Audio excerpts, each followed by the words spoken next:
पीछे वाले वीडियो में मैंने आपको बताया था कि मैं बताऊंगी आपको अगले वीडियो में कि अभाज्य गुणनखंड कैसे करते हैं। तो आज हम पढ़ेंगे टॉपिक अभाज्य गुणनखंड। तो सबसे पहले तो आपको ये पता होना चाहिए कि अभाज्य गुणनखंड होता क्या है और इसे अभाज्य गुणनखंड ही क्यों बोलते हैं। तो सबसे पहले देखो, संख्याओं के गुणनखंड हम अभाज्य संख्याओं के रूप में करते हैं, इसीलिए इन्हें क्या बोलते हैं, अभाज्य गुणनखंड करना कहते हैं। अब अभाज्य संख्या कौन कौन सी होती है, पीछे वाली वीडियो में हमने देखा है। अभाज्य संख्या होती है 2, 3, 5, 7 से लेके अनंत तक चलती है, ठीक है। या हम इसे ये बोल सकते हैं कि किसी संख्या को केवल अभाज्य संख्याओं के गुणनफल के रूप में लिखना ही क्या कहलाता है, अपना अभाज्य गुणनखंड। मैंने नीचे जो ट्रिक लिखी है उन्हें आप ध्यान रखना खासकर, ताकि आपको ज़्यादा माथापच्ची ना करनी पड़े सवाल करने में। तो पहली चीज़ है कि इसमें केवल अभाज्य संख्या ही प्रयोग में लेनी है, बाकी संख्या नहीं देखनी होती। कहने का मतलब ये है कि इसमें जब आप गुणनखंड करोगे, किसी संख्या में भाग दोगे, तो सिर्फ अभाज्य संख्या का ही भाग देना है। बाकी कोई अदर संख्याएं हैं उनके बारे में सोचना ही नहीं है कि उसका भी भाग दे के देख लेते हैं क्या पता जा ही रहा हो। ऐसा नहीं करना, सिर्फ अभाज्य संख्या देखनी है, ठीक है। और आपको तब तक भाग देना है जब तक कि अंत में कितना न आ जाए, एक न आ जाए।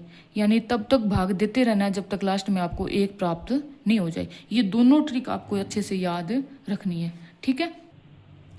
अब मैं आपके सामने कुछ उदाहरण लेती हूँ जिनको आपको मैं करके बताऊंगी, ताकि आपकी ज़्यादा समझ आए कि अभाज्य गुणनखंड कैसे करते हैं। जैसे मैंने पहला उदाहरण लिया, छोटी संख्या से स्टार्ट करते हैं, जैसे 18 लिया है, ठीक है। अब 18 के क्या करने हैं आपको, अभाज्य गुणनखंड। तो देखो करते हैं। सबसे पहले तो इस तरीके से आपको पैटर्न बनाना है एक, और यहाँ लिखोगे आप जो आपको सवाल करना है, उसकी जो संख्या दी है वो लिखनी है, ठीक है। अब आपको पता है अभाज्य संख्या साइड में आप लिख लेना। अगर आप कंफ्यूज हो जाओ कि किसके बाद में कौन सी आ रही है तो लिख लेना 2, 3, 5, 7, 11, 13, इस प्रकार से ये संख्याएं चलेगी, ठीक है।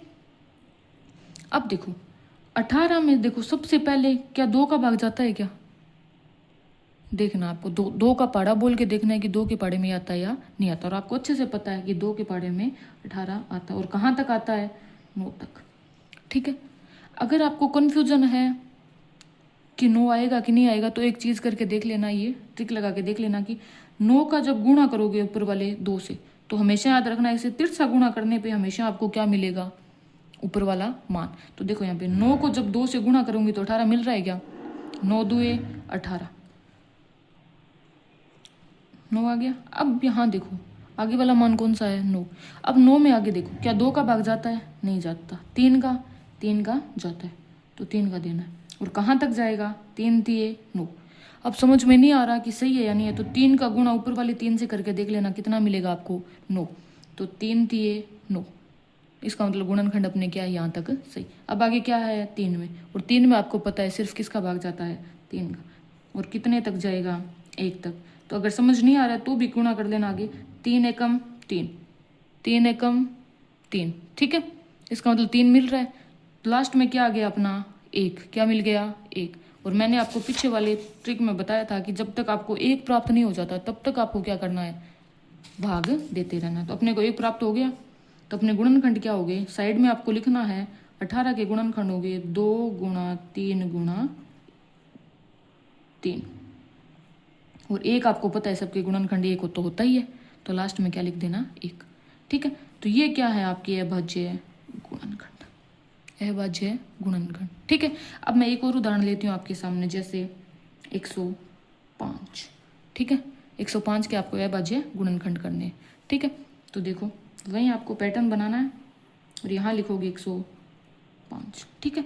अब आपको अभाज्य संख्या ऊपर लिखी हुई है आपके। अब यहाँ देखो कि 105 में क्या 2 का भाग जाता है क्या, नहीं जाता, क्योंकि लास्ट वाला अंक देखना है। लास्ट में क्या है, 5, 5 में 2 का भाग नहीं जाता, इसका मतलब इस संख्या में भी 2 का भाग नहीं जाएगा।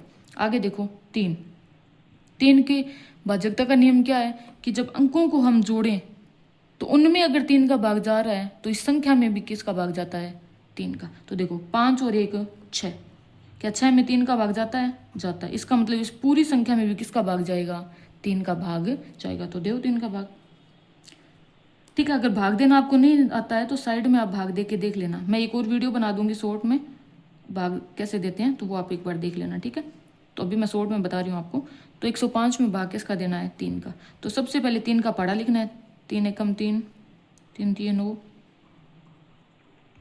ठीक है, यहाँ तक चल जाएगा काम अपना।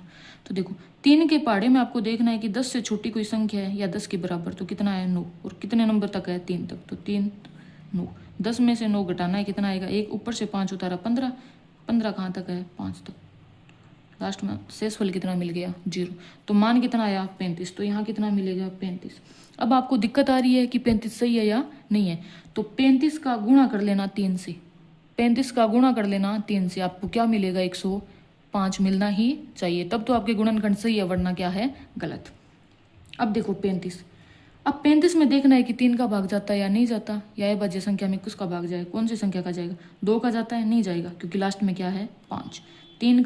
3 का जोड़ के देखो, 5 और 3 8, 8 में 3 का भाग नहीं जाता, तो इस संख्या में भी 3 का भाग नहीं जाएगा। 5 का नॉर्मल सी बात है, जिसके लास्ट में 5 आए या 0 आए तो उसमें हमेशा किसका भाग जाएगा 5 का, तो सबसे पहले किसका देना है आपको 5 का, लगातार देखना है, 2 का नहीं जा रहा, 3 का नहीं जा रहा, 5 का देखो, 5 का नहीं जा रहा, 7 का देखो, ऐसे लगातार देखना है, बीच में से किसी मान को मत उठा लेना, फिर कन्फ्यूजन होगा कि किसको छोड़ दिया और किसको ले लिया, छोटे से बड़े की ओर बढ़ना है।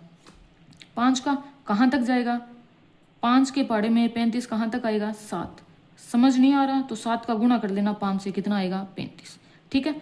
अब 7 है, 7 आपको पता है भाज्य संख्या, तो 7 में सिर्फ किसका जाएगा 7 का, और कहाँ तक 1 तक, लास्ट में क्या आ गया 1, इसका मतलब अपने गुणनखंड क्या हो गए कंप्लीट। तो यहाँ आपको लिखना है कि 105 के जो गुणनखंड है वो कितने होंगे, 3 गुणा 5 गुणा 7 गुणा 1, 1 तो आएगा, तो ये क्या है अभाज्य गुणनखंड, ठीक है। अब मैं एक और उदाहरण लेती हूँ आपके सामने, जैसे 360 लेते हैं, ठीक है, कि 360 में किसका जाएगा, तो वही पैटर्न बनाना आपको, और ऊपर मान लिखोगे 360, लास्ट में 0 है, ठीक है, इसका मतलब सम संख्या और सम संख्या में 2 का भाग जाता है, तो इसमें किसका भाग जाएगा 2 का। देखो भाग देना नहीं आता है तो साइड में देख लेना, तो 2 एकम 2, 80 लेकर रहेगी, इधर जाएंगे 60,